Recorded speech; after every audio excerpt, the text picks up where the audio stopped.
امیر معاویہ کو لے کے ہمارے ہاں ایک بحث چھڑ جاتی ہے.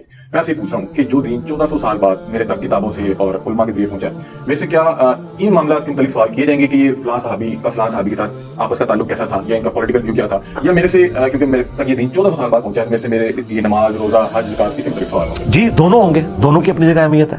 اس کی وجہ یہ ہے کہ انہی علماء سے پوچھیں کہ آپ لوگ بچپن سے ہمیں بتاتے تھے کہ نبی علیہ السلام نے فرمایا کہ اے علی تیری وجہ سے 2 فرقے جہنم میں جائیں گے، ایک تیری محبت میں غلوف کر کے، ایک تیری دشمنی میں. تو جس شخص سے میری جنت اور جہنم جڑی ہوئی ہے تو پیچھے کیا بات رہے گی؟ تو جس شخص سے میری جنت اور جہنم جڑی ہوئی ہے تو پیچھے کیا بات رہے گی؟ تو اس کا مطلب ہے اس بندے کے بارے میں مجھ سے سوال ہونا ہے نا. اس وقت حضور کو کسی نے کیوں نہیں کہا کہ یا رسول اللہ نماز روزے کا نہیں پوچھا جائے گا، آپ تو کہہ رہے ہیں کہ علی کی وجہ سے 2 فرقے بن جائیں گے، جنت اور جہنم کا فیصلہ ہوگا. اور مسلم شریف کی حدیث، یہ جو میں نے حدیث بتائی، یہ فضائل صحابہ احمد بن حنبل کی کتاب میں، مشکات میں بھی ہے، مسند احمد میں. اس طریقے سے نبی صلی اللہ علیہ وآلہ وسلم کی حدیث مسلم میں کہ علی سے محبت نہیں رکھے گا مگر مومن، علی سے بغض نہیں رکھے گا مگر منافق. حضرت علی کی محبت یہ میرا ایمان ہوگی، یہ میرا ایمان ہوگی. آپ تو کہیں گے جی محبت کہاں سے ایمان ہوگی؟ ایمان تو ہو گیا اللہ، رسول، فرشتوں، کتابوں کو ماننے کا نام، یہ علی بیچ میں کہاں سے آ گیا؟ تو یہ آپ مجھے کہہ رہے ہیں یا اللہ کے نبی کو کہہ رہے ہیں؟ اللہ کے نبی کو کہہ رہے ہیں. تو اللہ کے نبی سے پوچھنے کی ضرورت تو آپ ہی کر سکتے ہیں. میں تو اپنے نبی کا ہاں جی آپ نہیں کر رہے، لیکن وہ مولوی تو کر رہے ہیں نا. ہاں دیکھیں آپ کو تو ڈر آیا، لیکن جن مولویوں کے آپ نے سوال کیا انہیں خوف خدا نہیں. ہم ان کو یہی کہتے ہیں تم نے مرنا نہیں ہے. آپ کہاں اٹھے، کاش اتنا ایمان ان کے اندر بھی ہو.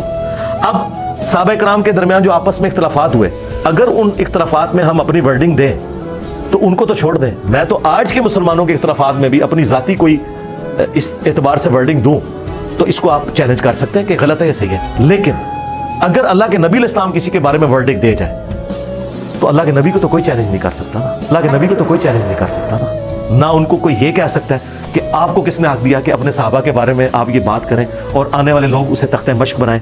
پھر اس سے بڑھ کر بخاری مسلم میں وہ احادیث موجود ہوں، نبی علیہ السلام پہلے پیش گوئیاں کر رہے ہیں کہ میری وفات کے بعد اس طریقے سے صحابہ میں اختلاف ہوں گے، حضرت علی حق پہ ہوں گے، حضرت علی حق پہ ہوں گے. تو ہم وہ نبی علیہ السلام کی بات بیان کر رہے ہیں. یقیناً یہ تو اللہ کے نبی کو بھی پوچھا جائے گا. قرآن میں سورۃ المائدہ میں اللہ تعالیٰ نے فرمایا بلغ ما انزل الیک من ربک، اے نبی جو کچھ بھی آپ کے رب نے آپ کے اوپر نازل کیا ہے یہ پہنچا دیں، اور اگر آپ نے نہ پہنچایا آپ نے رسالت کا حق نہیں ادا کیا.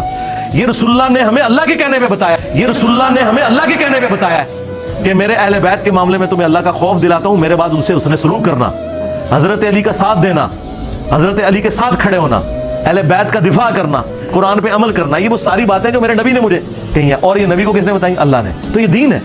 دین صرف نماز روزے کا نام تو نہیں، ہر اس چیز کا نام ہے جو اللہ کے نبی نے بیان کی. اور آج تک یہ چیزیں کتابوں میں لکھی تھی.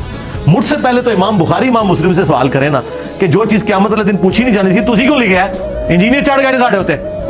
یہ بات آپ کو سمجھ آئی؟ ہاں. اور ٹائم قیامت تک ہے.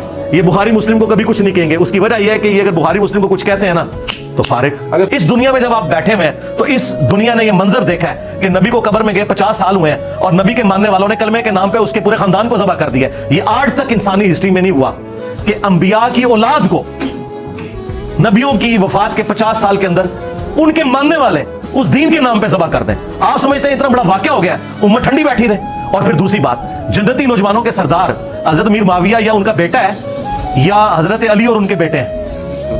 تو جنہوں نے جنت میں جانا ہے نا وہ علی اور حسن حسین کا نام لیں گے، اور جنہوں نے یزید اور اس کے باپ کے ساتھ رہنا ہے وہ ان کا نام لیں. ہم تو ان کے ساتھ ہیں.